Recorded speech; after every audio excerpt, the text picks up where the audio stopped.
Shalom, selamat pagi Bapak Ibu Saudaraku yang kasih Tuhan.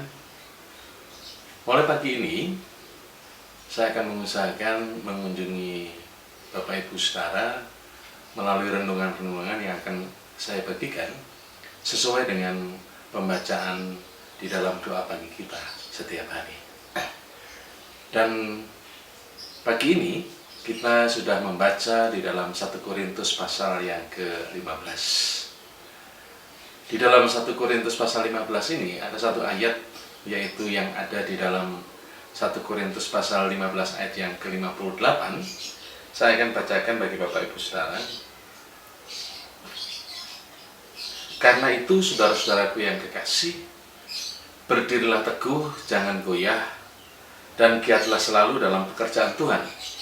Sebab kamu tahu bahwa dalam persekutuan dengan Tuhan, jerih payahmu tidak sia-sia.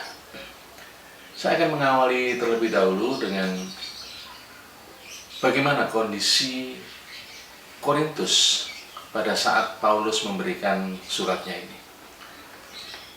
Seperti kita tahu bahwa jemaat di Korintus ini adalah jemaat yang boleh dikatakan luar biasa, memiliki karunia-karunia yang tidak dipunyai oleh jemaat yang lain. Nah, secara umum, orang-orang di Korintus adalah kelompok orang-orang yang memiliki kehidupan hedonisme. Selalu mengukur kehidupan mereka dengan apa yang mereka punya. Jadi kekayaan dan keperluan atau kebutuhan-kebutuhan hidup itu menjadi ukuran mereka. Pada mulanya, untuk jemaat yang ada di Korintus, Rasul Paulus mengalami begitu banyak kesulitan untuk bisa memberitakan Injil kepada mereka. Begitupun di jemaat yang ada di Korintus. Jemaat di Korintus memiliki begitu banyak, begitu ragam problem dan masalah, termasuk mereka jemaat yang ada di Korintus selalu mengagung-agungkan kelompok-kelompoknya. Ada yang mengatakan aku kelompoknya Apolos, aku kelompoknya Kefas, aku kelompoknya Paulus.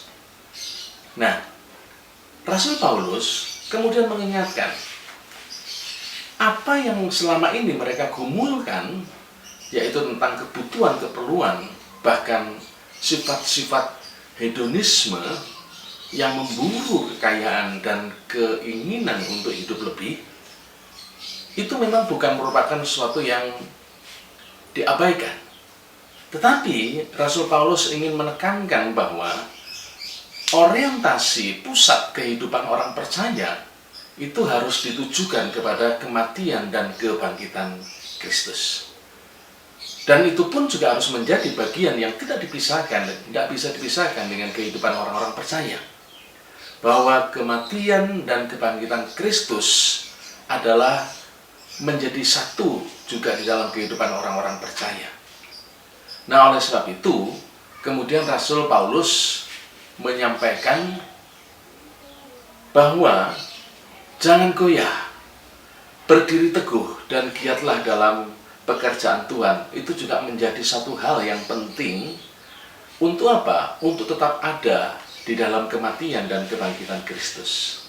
Sehingga dengan demikian, tidak hanya melulu hidup diisi untuk mencari kesenangan-kesenangan duniawi, kekayaan, kebutuhan-kebutuhan materi belaka, tetapi berpikir, bertindak untuk senantiasa mengingat Kristus di dalam kehidupan mereka.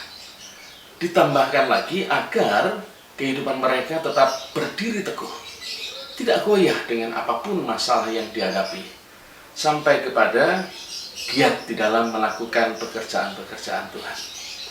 Bapak Ibu yang dikasihi Tuhan, sebagai orang percaya pada masa kini, tidak bisa menampik keadaan bahwa keperluan, kebutuhan hidup tidak bisa lepas dari kehidupan kita. Kita butuh ini, butuh itu, kita perlu ini, perlu itu. Tetapi jangan itu menjadi suatu orientasi yang sungguh-sungguh menyita seluruh kehidupan kita. Ingat, Kristus adalah yang utama dalam hidup kita. Sehingga di dalam setiap kita berpikir, kita bertindak, kita melangkah, kita melakukan sesuatu, semuanya orientasinya kepada Kristus. Terus mengingat kematian dan kebangkitan Kristus. Karena itulah letak iman sepenuhnya kehidupan kita orang percaya. Ya, kondisi sekarang memang membuat kehidupan kita, terutama di hari-hari ini, banyak orang yang semakin kacau, ketakutan karena hal-hal yang terakhir kita mendengar dan mengalaminya. Tapi pada hari ini, pada pagi ini, firman Tuhan mengatakan, tetaplah berdiri teguh, jangan pernah goyah, dan tetaplah giat melakukan pekerjaan Tuhan. Nah, di sanalah kita terus mengingat kematian dan kebangkitan Tuhan. Dengan mengingat kematian dan kebangkitan Tuhan, kita terus akan dikuatkan sedemikian rupa, sehingga baik iman kita, baik pengiringan kita, sungguh-sungguh menjadi iman yang tetap berkenan di hadapan Tuhan. Selamat pagi, Tuhan Yesus memberkati.